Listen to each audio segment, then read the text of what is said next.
అంతా మొదలైంది ఒకే ఒక్క ప్రశ్నతో. ఆ ప్రశ్న మానవాళిపై సంధ్యాదేవి శాపం అనే ఒక పాత గ్రంథం నుంచి మనకు మిగిలిన ఏకైక ఆధారం. సో ఇదొక కథ కాదు, ఛేదించలేని ఒక రహస్యం. చూశారుగా, మన దగ్గరున్నది మొత్తం ఇదొక్కతే.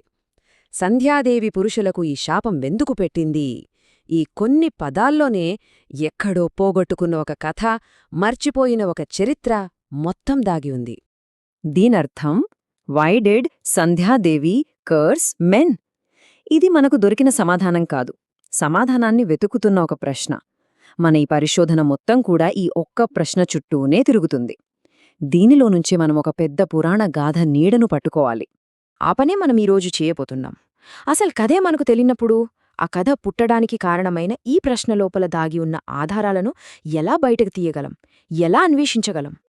సరే, ఇంకా మనం అసలు పని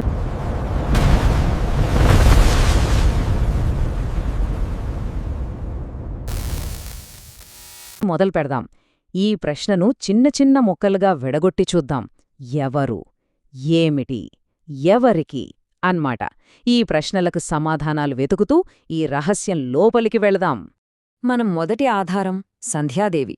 సంధ్య అంటే తెలుసు కదా, పగలు రాత్రిగా మారే సమయం. అది ఒక మార్పుకు, ఒక పరివర్తనకు ప్రతీక.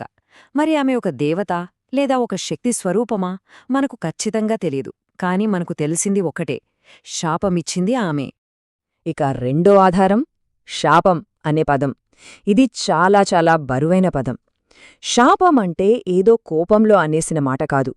అది ఒక చాలా పెద్ద తప్పుకు ప్రతిస్పందనగా, దైవిక శక్తిని ఆయుధంగా చేసుకుని విధించే శిక్ష. అంటే ఇది కోపం కాదు, ఇది ఒక తీర్పు. మరి ఈ తీర్పు ఎవరిమీద? ఒక్క వ్యక్తి మీద కాదు, ఒక కుటుంబం మీద కూడా కాదు, ఏకంగా పురుషజాతి మొత్తం మీద. ఒక్కసారి ఊహించుకోండి, మొత్తం పురుషజాతిని శపించాలంటే వాళ్లు చేసిన ఆ తప్పిదం ఎంత పెద్దదై ఉండాలి? ఇక్కడే కథలో అసలైన చిక్కుముడి పడుతోంది. ఈ ప్రశ్న మనల్ని నిజంగా ఆలోచనలో పడేస్తుంది. బహుశా ఇది ఒక వ్యక్తి చేసిన తప్పు గురించి కాదేమో, ఒక సమాజం మొత్తం కలిసి చేసిన ఒక సామూహిక పాపం గురించిన కథేమో. ఈ ఆలోచనను మనసులో ఉంచుకుని అసలు ఈ శాపాల వెనుక ఉన్న ఉద్దేశమేంటో చూద్దాం. మనకు సంధ్యాదేవి అసలు కథ తెలియకపోయినా ఇలాంటి ఒక ప్రశ్న ఉందంటేనే మన సమాజంలో పురాణాలు ఎంత కీలక పాత్ర పోషిస్తాయో అర్థం చేసుకోవచ్చు. ఎందుకంటే ఇవి కేవలం కథలు కాదు. ఇలాంటి పౌరాణిక శాపాలు కేవలం భయపెట్టడానికి చెప్పినవి కావు. అవి ఒక సమాజానికి పాఠాలు నేర్పే సాధనాలు. కొన్ని అర్థం కాని విషయాలను వివరించడానికి, ఏది మంచి ఏది చెడు అని చెప్పడానికి, న్యాయమెలా ఉంటుందో చూపించడానికి ఇలాంటి కథలను సృష్టించారు. చెప్పాలంటే ఇవి ఒక సమాజానికి నైతిక దిక్సూచులు అన్నమాట. అందుకే అంటారు, పురాణాలు కేవలం కథలు కాదు, అవి ఒక సంస్కృతికి ఆపరేటింగ్ సిస్టమ్ లాంటివి. ఒక సమాజం సరిగ్గా నడవడానికి అవసరమైన నియమాలు, విలువలు, నమ్మకాలు అన్నీ ఈ కథల రూపంలోనే మనకు అందించబడ్డాయి. మన ఆలోచనల్లో అంత లోతుగా పాతుకుపోయుంటాయి. చివరికి మన దగ్గరున్న ఈ ఆధారం ఒక సమాధానం కాకుండా ఒక రహస్యాన్ని మన ముందుంచింది. మరికొన్నిసార్లు సమాధానం కంటే సమాధానం లేని ప్రశ్నలోనే అసలైన శక్తి దాగి ఉంటుంది. ఇప్పుడు ఈ ప్రశ్నను చివరిసారిగా చూద్దాం. మన పరిశోధన మొదట్లో ఇది కేవలం కొన్ని పదాల సమూహం.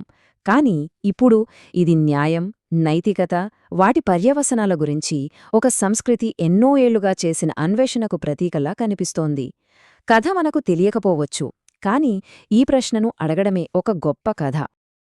కాబట్టి ఈ చివరి ప్రశ్నతో ఈ విశ్లేషణను ముగిద్దాం.